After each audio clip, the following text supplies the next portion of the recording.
उमा महेश्वराय नमः। आप सभी का हमारे YouTube चैनल पर हार्दिक स्वागत है। आज सुने शिव महापुराण में आगे की कथा। जिनका मन वंदना करने से प्रसन्न होता है, जो प्रेम प्रिय हैं और जो प्रेम प्रदान करने वाले हैं, जो पूर्णानंद हैं और अपने भक्तों की इच्छाओं को सदा पूरा करने वाले हैं, जो ऐश्वर्य संपन्न और कल्याणकारी हैं, जो साक्षात सत्य के स्वामी हैं, सत्य प्रिय और सत्य के प्रदाता हैं, ब्रह्मा और विष्णु जिनकी सदा स्तुति करते हैं, जो अपनी इच्छा के अनुरूप शरीर को धारण करते हैं, उन परम आदरमयी भगवान शिव की मैं चरण वंदना करती हूँ। मुनिश्रेष्ठ नारद जी ने ब्रह्मा जी से पूछा, हे ब्राह्मण, आप समस्त देवताओं और प्राणियों का मंगल करने वाले हैं। हे भगवान, आप मुझ पर कृपा करके ये बताइए कि देवाधिदेव करुणा निधान भगवान शिव तो अत्यंत शक्तिशाली और समर्थ हैं, फिर भी जिस अभीष्ट फल की सिद्धि के लिए उन्होंने गिरजा नंदिनी पार्वती से विवाह रचाया था, क्या वह पूर्ण हुआ? उन्हें पुत्र की प्राप्ति कब और कैसे हुई? तारकासुर का वध किस प्रकार हुआ? प्रभु, कृपया कर मेरी इन जिज्ञासाओं की शांति हेतु मुझे इनके बारे में विस्तृत रूप में बताइए। सूत जी कहते हैं कि जब नारद जी ने ये पूछा, तब ब्रह्मा जी ने प्रसन्नता पूर्वक भगवान शिव का स्मरण करते हुए कहा, नारद, जब भगवान शिव देवी पार्वती के साथ कैलाश पर्वत पर पधारे, तब वहाँ सबने मंगल उत्सव किया। सभी खुशी में मगन होकर नृत्य कर रहे थे। तब भगवान शिव ने सभी को उत्तम भोजन कराया।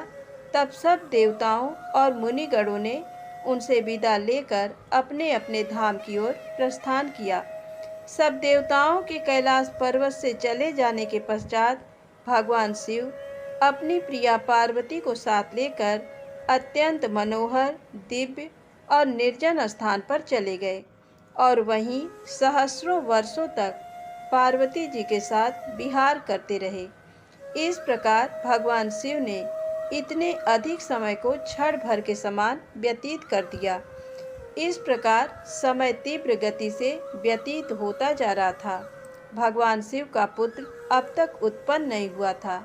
ये जानकर सभी देवताओं को मन ही मन चिंता सताने लगी।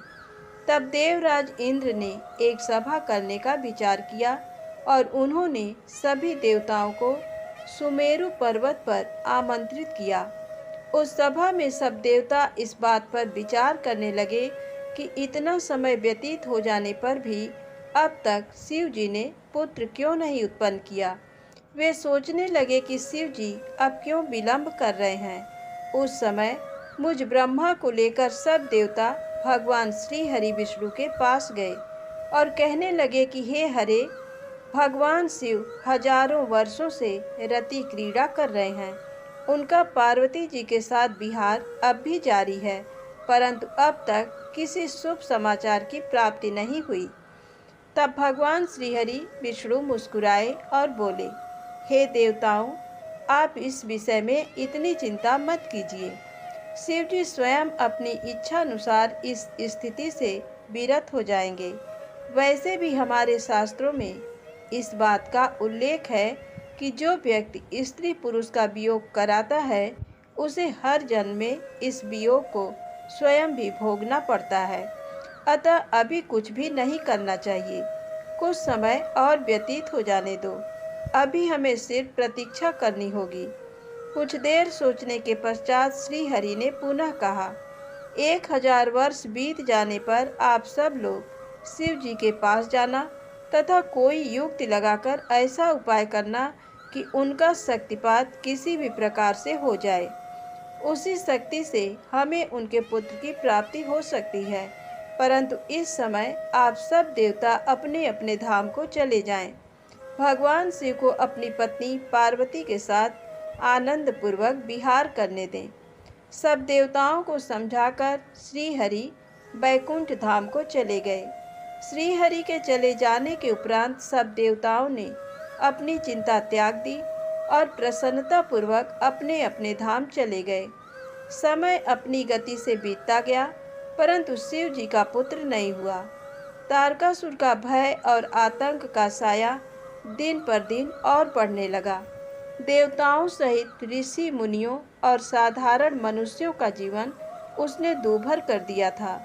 तारकासुर के डर से पृथ्वी कांप उठी।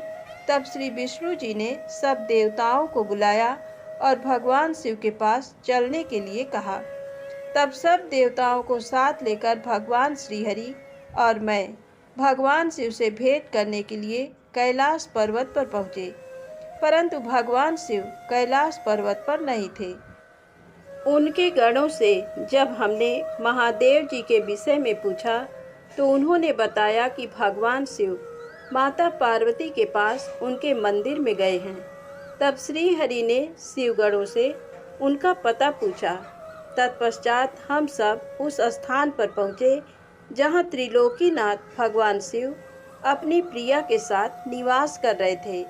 तब वहाँ उनके निवास के द्वार पर पहुंचकर सब देवताओं ने भगवान शिव का स्मरण कर उन्हें मन में प्रणाम कर उनकी स्तुति आरंभ कर दी। ब्रह्मा जी बोले, हे नारद, भगवान शिव तो सर्वेश्वर हैं, हर विषय के ज्ञाता हैं, भला उनसे कोई बात किस प्रकार छुप सकती है। भगवान शिव तो महान योगी हैं और सब कुछ जानने वाले हैं, इसलिए उन्होंने अपने योग बल से ये जान लिया कि मैं विष्णु जी सभी देवताओं को साथ लेकर उनके द्वार पर आए हैं। तब वे बड़े हर्षित हुए और हम सबसे मिलने के लिए द्वार पर पधारे और हमारी स्तुति को स्वीकारते हुए बोले, आप सब एक साथ यहाँ क्यों पधारे हैं। तब हमने अपने आने का प्रयोजन बताते हुए कहा कि हे देवाधिदेव करुणा निधान भगवान, तारकासुर के अत्याचार दिन प्रतिदिन बढ़ते जा रहे हैं। प्रभु, अब तो उपाय कीजिए कि हमें उसके आतंक से मुक्ति मिल जाए।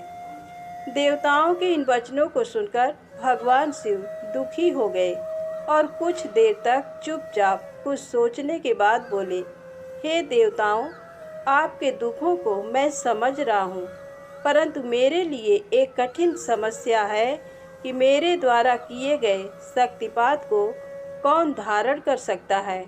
ऐसा कहकर उन्होंने अपना शक्तिपात धरती पर गिरा दिया। तब सब देवताओं ने अग्निदेव से प्रार्थना की कि वे भगवान शिव की उस शक्ति को कपोत बनकर धारण कर लें। सब देवताओं का आग्रह स्वीकार करके अग्निदेव ने कपोत रूप धारण कर उस शक्ति को अपने अंदर समाहित कर लिया। जब बहुत देर तक भगवान शिव देवी पार्वती के पास वापस नहीं पहुँचे तो परेशान होकर देवी स्वयं उन्हें देखने बाहर चली आईं। वहाँ जब उन्होंने अग्निदेव को उस शक्ति का भक्षण करते हुए देखा तो वे क्रोधित हो गईं। उस समय उनकी आंखें गुस्से के कारण लाल हो गई थीं। तब देवी पार्वती ने अग्निदेव से कहा, हे दुष्ट अग्निदेव, आपने मेरे पति त्रिलोकीनाथ की शक्ति का भक्षण किया है, इसलिए आज मैं तुम्हें शाप देती हूँ कि तुम सर्वभक्षी होगे। जो भी तुम्हारे संपर्क में आएगा वह तत्काल नष्ट हो जाएगा। तुम सर्वथा इस आग में स्वयं भी जलते रहोगे। अग्निदेव को क्रोध में ये शाप देकर देवी पार्वती वहाँ से चली गईं। उनके साथ शिव जी भी वहाँ से चले गए। इधर समस्त देवताओं द्वारा अग्नि में होम करने से और अन्न आदि के सेवन द्वारा वह शक्ति सब देवताओं के शरीर में पहुँच गई। उस शक्ति की गर्मी से सभी देवता दुखी हो गए थे। तब सब पुनः भगवान शिव की शरण में पहुँचे और उनसे हाथ जोड़कर प्रार्थना करने लगे कि भगवान, हमें इस जलन से मुक्ति दिलाएं। हम सबकी पीड़ा अनुभव कर उन्होंने हमसे कहा कि इस शक्ति के ताप और जलन को बंद करने के लिए उसे हमें अपने शरीर के वमन के द्वारा बाहर निकालना होगा। भगवान शिव की आज्ञा मानकर हम सभी देवताओं ने वमन द्वारा शिव जी की उस शक्ति को अपने शरीर से निकाल दिया।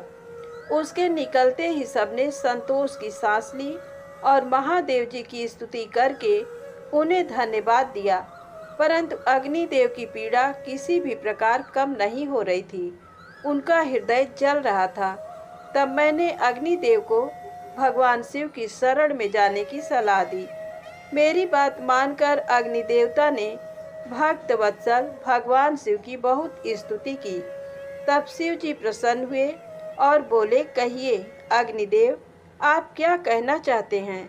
तब अग्निदेव ने हाथ जोड़कर भगवान को प्रणाम किया और उनकी स्तुति की। तत्पश्चात वे बोले, हे देवाधिदेव, कृपा करके मेरे अपराध को क्षमा कर दीजिए। मैं बहुत बड़ा मूर्ख हूँ जो मैंने आपकी शक्ति का भक्षण कर लिया। आप मुझे क्षमा करें और मुझ पर प्रसन्न हो। भगवान, मुझ पर कृपा कर इस शक्ति के ताप को कम करके मुझे मुक्ति दिलाएं। ये सुनकर भगवान प्रसन्नता पूर्वक अग्निदेव से बोले, हे अग्निदेव, आपने उस शक्ति का सेवन करके बहुत बड़ी भूल की है। अपने किए का दंड आप काफी समय से भोग रहे हैं, इसलिए मैं आपको क्षमा करता हूँ। तुम मेरी इस शक्ति को किसी नारी शरीर में स्थिर कर दो। ऐसा करने से तुम्हारे सभी कष्ट दूर हो जाएंगे। ये सुनकर अग्नि ने दोबारा प्रश्न किया कि भगवान, आपका तेज धारण करने की क्षमता तो किसी में भी नहीं है। तभी नारद, तुम भी वहां आ गए और अग्निदेव से बोले कि जैसा भगवान शिव की आज्ञा है वैसा ही करो। ऐसा करने से तुम्हारे कष्ट दूर हो जाएंगे। तब तुमने अग्निदेव से कहा कि माघ महीने में जो भी स्त्री सबसे पहले प्रयाग में स्नान करे, उसके शरीर में आप इस शक्ति को स्थित कर देना। माघ का महीना आने पर सुबह ब्रह्म मुहूर्त में सर्वप्रथम सप्त ऋषियों की पत्नियां प्रयाग में स्नान करने पहुंची। स्नान करने के उपरांत जब उन्होंने अत्यधिक ठंड का अनुभव किया तो उनमें से 6 स्त्रियां अग्नि के पास जाकर आग तापने लगीं। उसी समय उनके रोमों के द्वारा शिव जी की शक्ति के कण अग्नि से निकलकर उनके शरीर में पहुंच गए।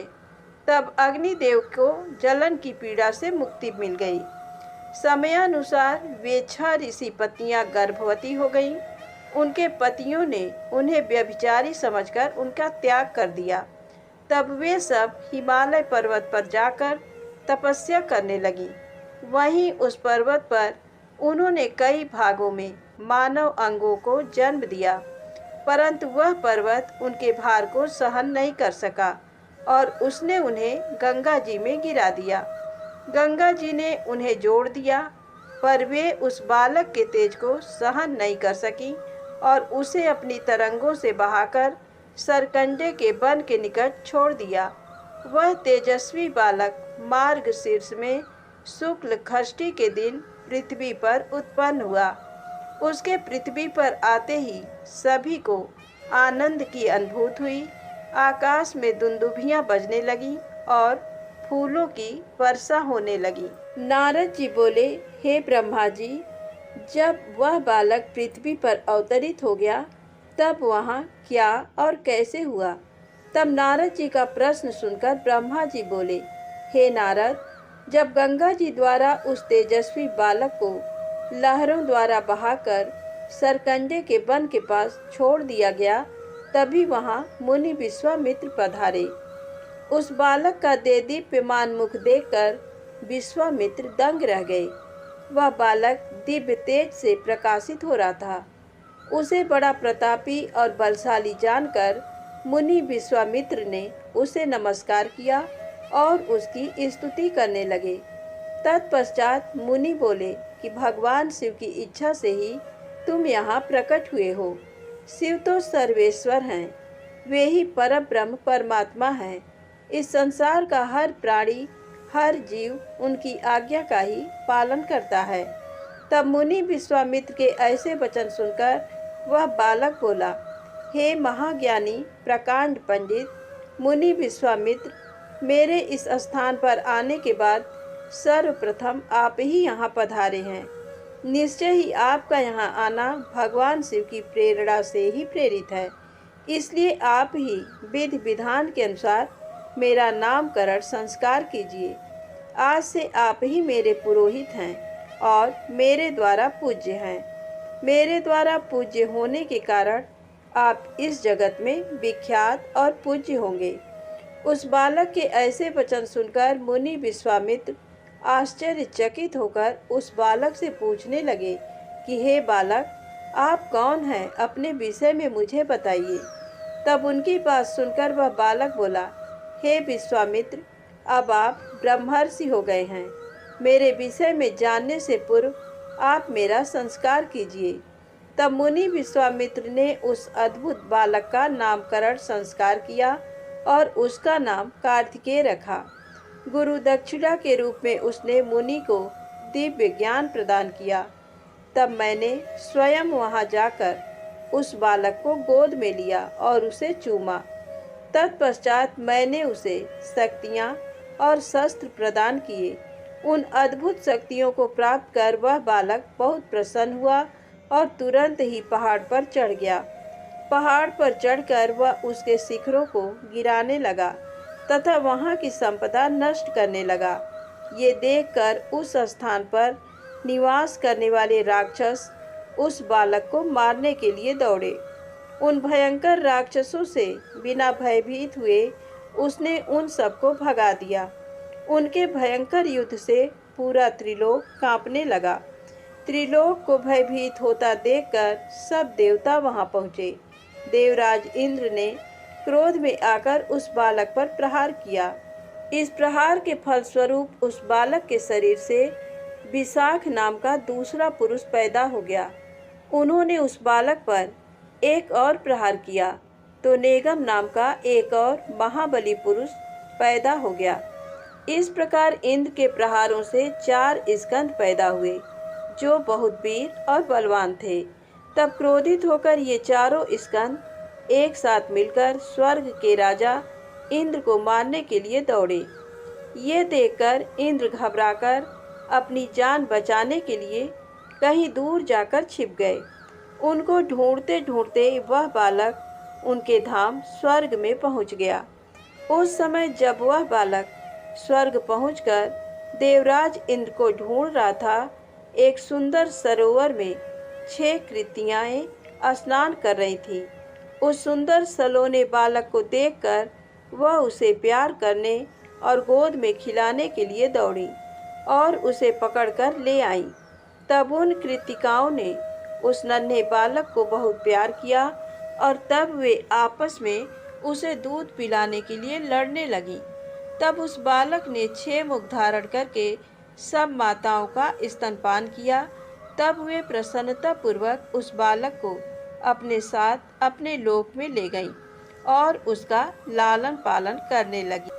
ब्रह्मा जी बोले, इस प्रकार उस दिव्य बालक को लेकर वे कृतिकाएं अपने लोक में चली गईं। वहां जाकर उन्होंने उस बालक को सुंदर वस्त्रों और आभूषणों से अलंकृत किया और बड़े प्यार से उस बच्चे को पालने लगी। जब बहुत समय व्यतीत हो गया तब एक दिन पार्वती जी ने अपने पति शिव जी से पूछा, हे प्रभु, आप तो सबके ईश्वर हैं, सब प्राणियों के वंदनीय हैं, सब आपका ही ध्यान करते हैं।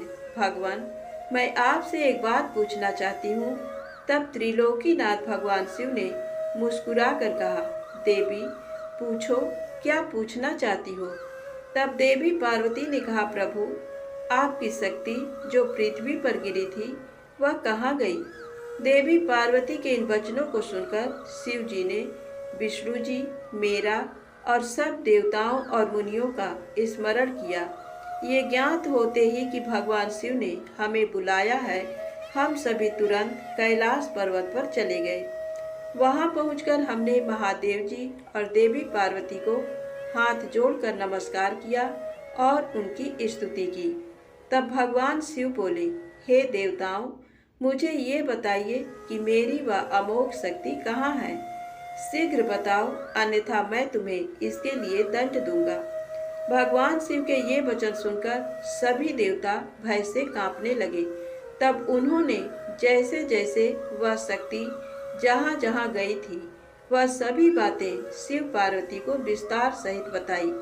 तब उन्होंने ये भी बताया कि उस बालक को 6 कृतिकाएं अपने साथ अपने लोक को ले गई हैं और उसको पाल रही हैं। ये सुनकर शिवजी व देवी पार्वती को बहुत प्रसन्नता हुई। वे दोनों अपने उस पुत्र को देखने के लिए बहुत उत्सुक थे। तब शिवजी ने अपने गणों को उस बालक को कृतिकाओं के पास से वापस ले आने की आज्ञा दी। भगवान शिव की आज्ञा पाकर उनके वीर बलशाली गण, क्षेत्रपाल और भूत प्रेत गण लाखों की संख्या में शिव जी के पुत्र की खोज में निकल पड़े। तब उन सब ने वहां पहुंचकर कृतिकाओं के घर को घेर लिया। ये देखकर कृतिकाएं भय से व्याकुल हो गईं। तब कृतिकाओं ने अपने पुत्र कार्तिकेय से कहा कि हमें चारों ओर से असंख्य सेनाओं ने घेर लिया है, अब हमें बचने का मार्ग खोजना होगा। ये सुनकर स्वामी कार्तिकेय मुस्कुराए और बोले, हे माताओं, आपको डरने की कोई आवश्यकता नहीं है। आपका ये पुत्र आपके साथ है। मेरे रहते कोई भी शत्रु इस घर में प्रवेश नहीं कर सकता। माता, मेरे बाल रूप को देखकर आप मुझे अयोग्य न समझें। मैं इन सभी को हराने में सक्षम हूँ। इससे पूर्व कि कार्तिकेय उन गणों की सेनाओं को नुकसान पहुँचाते, नंदीश्वर उनके सामने आकर खड़े हो गए और बोले, हे माताओं, हे भ्राता, मुझे संसार के संहारकर्ता भगवान शिव ने यहाँ भेजा है। मेरे यहाँ आने का उद्देश्य किसी को नुकसान पहुँचाना नहीं है। मैं तो सिर्फ आपको अपने साथ ले जाने आया हूँ। इस समय ब्रह्मा, विष्णु और शिव त्रिदेव आपके कैलाश पर्वत पर प्रतीक्षा कर रहे हैं तथा आपके लिए चिंतित हैं। आप शीघ्र ही हमारे साथ पृथ्वी पर चले। आप अभी तक अपने जन्म के उद्देश्य से सर्वथा अनजान हैं। आपका जन्म दैत्यराज तारकासुर का वध करने के लिए ही हुआ है। अतः आप हमारे साथ चलें। वहाँ पृथ्वी लोक पर सब देवताओं सहित स्वयं भगवान शिव आपका अभिषेक करेंगे तथा सब देवता अपनी अपनी दिव्य शक्तियाँ और अस्त्र शस्त्र आपको प्रदान करेंगे। ये सुनकर कार्तिकेय बोले, यदि आपको भगवान शिव ने यहाँ मेरे पास भेजा है तो मैं अवश्य ही उनके दर्शनों के लिए आपके साथ चलूँगा। हे तात, ये ज्ञान योगिनियाँ प्रकृति की कला हैं। इन्हें कृतिका नाम से जाना जाता है। इन्होंने ही अब तक मेरा पालन पोषण किया है, इसलिए ये मेरी माताएं हैं और मैं इनका पौष्य पुत्र हूँ। तब स्वामी कार्तिकेय ने हाथ जोड़कर कृतिकाओं से नंदीश्वर के साथ जाने की आज्ञा मांगी। माताओं ने अपना आशीर्वाद देकर उन्हें वहां से जाने की आज्ञा प्रदान कर दी। ब्रह्मा जी बोले, जब कार्तिकेय अपनी माताओं कृतिकाओं से आज्ञा लेकर भगवान शिव के पास जाने के लिए वहां से निकले तो द्वार पर देवताओं के शिल्पी विश्वकर्मा द्वारा बनाया गया सुंदर रथ उनकी प्रतीक्षा कर रहा था। वह रथ दिव्य था और द्रुत गति से चलने वाला था। उस रथ को उनकी माता पार्वती ने उनके लिए भेजा था। उनके पार्षद उस रथ के पास खड़े हुए थे। कार्तिकेय दुखी मन से उस रथ पर चढ़ने लगे। तभी उनकी माताएं दौड़कर रोते हुए उनसे लिपट गईं और कहने लगी कि पुत्र, हम तुम्हारे बिना क्या करें। पुत्र, हम तुमसे बहुत प्यार करती हैं। तुम्हारे बिना यहाँ रहना हमारे लिए संभव नहीं है। तुम शीघ्र ही वापस लौट आना। ये कहकर उन्होंने कार्तिकेय को हृदय से लगा लिया और भारी मन से कार्तिकेय को रोते रोते जाने की आज्ञा दी। तब कार्तिकेय ने कृतिकाओं को अध्यात्म ज्ञान प्रदान किया। तत्पश्चात कार्तिकेय उस दिव्य मनोहर रथ पर बैठ गए और वह उन्हें ले उड़ा। आकाशीय मार्ग से तीव्र गति से चलता हुआ वह रथ कैलाश पर्वत पर आकर रुका। तब शिव गणों ने भगवान शिव और माता पार्वती के पास जाकर कार्तिकेय के आगमन की शुभ सूचना उन्हें दी। उनके आगमन के बारे में सुनकर भगवान शिव और देवी पार्वती बहुत प्रसन्न हुए। तत्पश्चात भगवान शिव मुझे, विष्णु जी, देवी पार्वती और अन्य देवताओं को साथ लेकर उस स्थान पर पहुँचे जहाँ कार्तिकेय का रथ रुका हुआ था। सबके मन में गंगा जी से उत्पन्न उस बालक को देखने की बड़ी इच्छा थी। जब सब देवता कार्तिकेय से मिलने के लिए आ रहे थे, उस समय चारों दिशाओं में शंख और भेरी बजने लगी। सभी शिवगण नाचते गाते और उनकी जय जयकार करते हुए अपने आराध्य भगवान शिव के पुत्र को देखने के लिए चल दिए। वहां पहुंचकर सब बहुत प्रसन्न हुए। भगवान शिव ने प्रेम पूर्वक उस बालक को गोद में बैठा लिया। तब देवी पार्वती ने भी उस बालक को बहुत प्यार किया। भगवान शिव ने उस बालक के लिए एक सुंदर रत्नों से जड़ा हुआ सिंहासन मंगाया और उस सिंहासन पर बालक को बैठाया। तत्पश्चात भगवान शिव ने सब तीर्थ स्थानों से मंगाए गए जल को वेद मंत्रों से पवित्र करके उस बालक को स्नान कराया। 6 कृतिकाओं द्वारा पोषित होने के कारण उस दिव्य बालक को कार्तिकेय के नाम से जाना गया। तीर्थों के पवित्र जल से स्नान कराने के उपरांत सभी देवताओं ने कार्तिकेय को तरह तरह की अमूल्य वस्तुएं, विद्याएं और अद्भुत शक्तियां प्रदान की। तब सर्वप्रथम देवी पार्वती ने अपने पुत्र को हृदय से लगाकर उसे चिरंजीव होने का आशीर्वाद प्रदान किया। माता लक्ष्मी ने दिव्य मनोहर हार उस बालक को पहनाया तो देवी सावित्री ने सारी सिद्धि विद्याएं उन्हें प्रदान की। फिर श्री विष्णु जी ने रत्नों से निर्मित किरीट, मुकुट, बाजूबंद, वैजयंती माला और अपना सुदर्शन चक्र उन्हें प्रदान किया।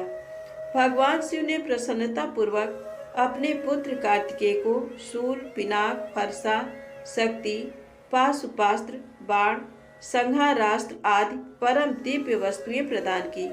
फिर मुझ ब्रह्मा ने यज्ञोपवीत, वेद माता गायत्री ने कमंडल, ब्रह्मास्त्र तथा शत्रुओं का नाश करने वाली विद्या प्रदान की। देवराज इंद्र ने अपना वाहन ऐरावत हाथी और वज्र प्रदान किया। वायुदेव वरुण ने श्वेत छत्र और रत्नों की मालाएं प्रदान की। सूर्य देव ने मन की तरह तीव्र गति से चलने वाला द्रुतगामी रथ और शरीर की रक्षा करने वाला कवच भी प्रदान किया। यमराज द्वारा दंड और समुद्र देव द्वारा उन्हें अमृत भेंट किया गया। धन के अकूत भंडार के स्वामी कुबेर ने गदा दी। इस प्रकार सब देवताओं ने भगवान शिव के पुत्र कार्तिकेय को अनेकों प्रकार के अस्त्र शस्त्र और उपहार प्रदान किए। सभी देवताओं और शिवगणों ने उनका अभिवादन किया। इस समय वहां पर बहुत बड़ा उत्सव होने लगा। चारों ओर हर्ष की लहर दौड़ रही थी। ब्रह्मा जी बोले, नारद, इस प्रकार सभी अभिष्ट देवताओं से आशीर्वाद प्राप्त करके कुमार कार्तिकेय बहुत प्रसन्न हुए। उन्होंने सभी देवताओं का धन्यवाद व्यक्त किया। तत्पश्चात वे अपने सिंहासन पर जा ही रहे थे, तभी वहां एक ब्राह्मण दौड़ता हुआ आया। उस ब्राह्मण ने आकर कार्तिकेय को प्रणाम किया और उनके चरण पकड़ लिए और बोला, हे स्वामी, मैं आपकी शरण में आया हूँ, मुझ पर कृपा करके मेरे कष्ट को दूर करें। तब कार्तिकेय ने उस ब्राह्मण को उठाया और आदर पूर्वक अपने पास बैठाकर उसके दुखी होने का कारण पूछा।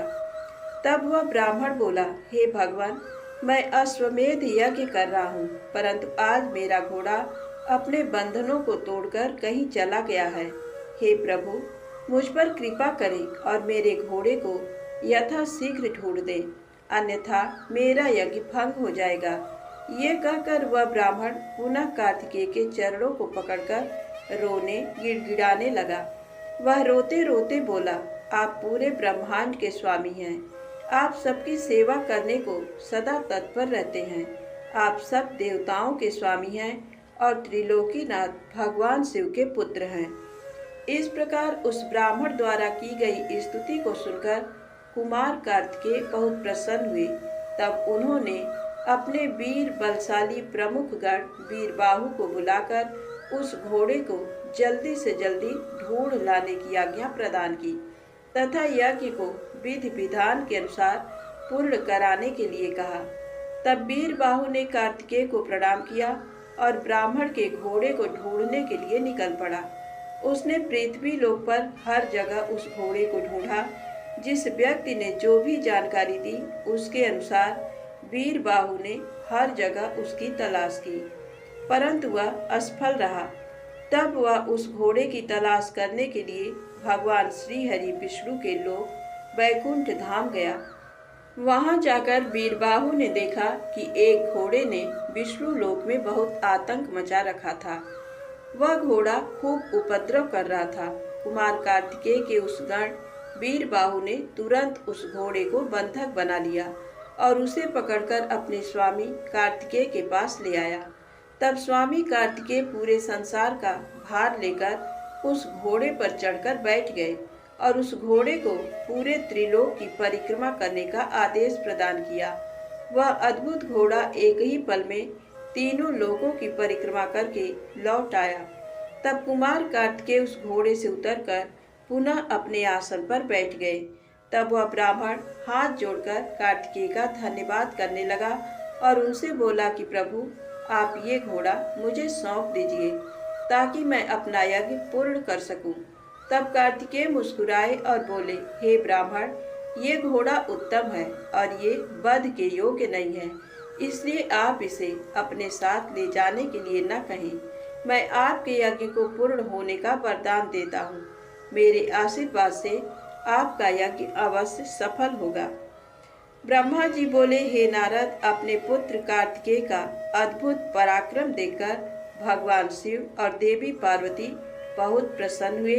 तब सब देवताओं सहित श्री हरि विष्णु और देवराज इंद्र और मैं भी बहुत हर्षित हुए और भगवान शिव से बोले, हे देवाधिदेव भगवान, आप तो सर्वेश्वर सर्वज्ञाता हैं।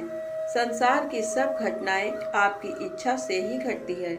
आप तो जानते ही हैं कि ब्रह्मा जी द्वारा असुर राज तारक को दिए गए वर के अनुसार शिव पुत्र ही उसका वध करने में सक्षम होगा। इसलिए ही कुमार कार्तिकेय का जन्म हुआ है। प्रभु, हम लोगों के कष्टों को दूर करके हमारे जीवन को सुखी करने के लिए आप अपने पुत्र कार्तिकेय को आज्ञा दीजिए कि वह तारकासुर का वध करे। ये कहकर सब देवता भगवान शिव की स्तुति करने लगे। तब भगवान शिव का हृदय हम सबकी प्रार्थना से द्रवित हो उठा। उन्होंने हमारी प्रार्थना को स्वीकार कर लिया और अपने पुत्र कुमार कार्तिकेय को देवताओं को सौंप दिया।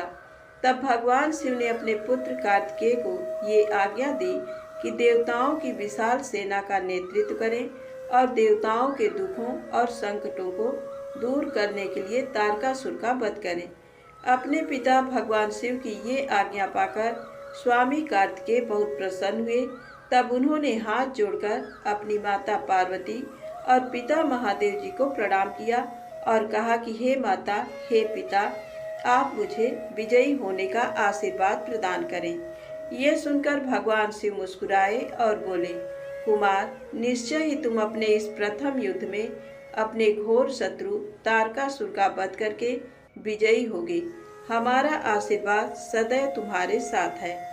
इधर देवी पार्वती के हृदय में अपने प्रिय पुत्र के युद्ध में जाने की बात सुनकर ही पीड़ा होने लगी।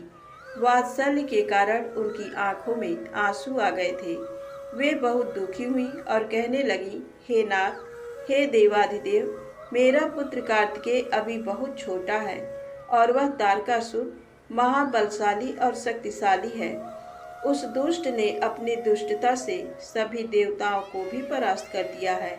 जब इतनी शक्तियों के स्वामी देवता उसका कुछ नहीं बिगाड़ सके, तो मेरा ये नन्हा सा पुत्र भला कैसे उसको हरा सकता है। मेरा दिल मुझे कार्तिकेय को युद्ध में भेजने की आज्ञा नहीं देता है। मैं अपने पुत्र को अपने साथ रखना चाहती हूँ। ये वचन सुनकर सभी देवताओं सहित भगवान शिव भी चिंतित हो गए। तब महादेव जी देवी पार्वती को समझाते हुए बोले, हे देवी, हे शिवा, आप सामान्य स्त्रियों की तरह क्यों व्यवहार कर रही हैं? ये मेरा और आपका पुत्र होने के कारण महाशक्तिशाली और वीर योद्धा है। देवताओं ने इसे अपनी अभीष्ट शक्तियां प्रदान की है। कार्तिकेय की जीत निश्चित है। कार्तिकेय का उत्पन्न होना तारकासुर के वध का प्रतीक है। आप व्यर्थ में चिंतित ना हो और अपने पुत्र को खुशी खुशी तारक के वध के लिए भेजें। भगवान शिव के ऐसे वचन सुनकर देवी पार्वती को बहुत संतोष हुआ और उन्होंने कार्तिकेय को युद्ध में जाने की आज्ञा दे दी। तब सब देवताओं का भय दूर हुआ और उनमें प्रसन्नता की लहर दौड़ गई। आज की कथा यहीं समाप्त होती है। प्रेम से बोले शंकर भगवान की जय हो, कार्तिकेय महाराज की जय हो।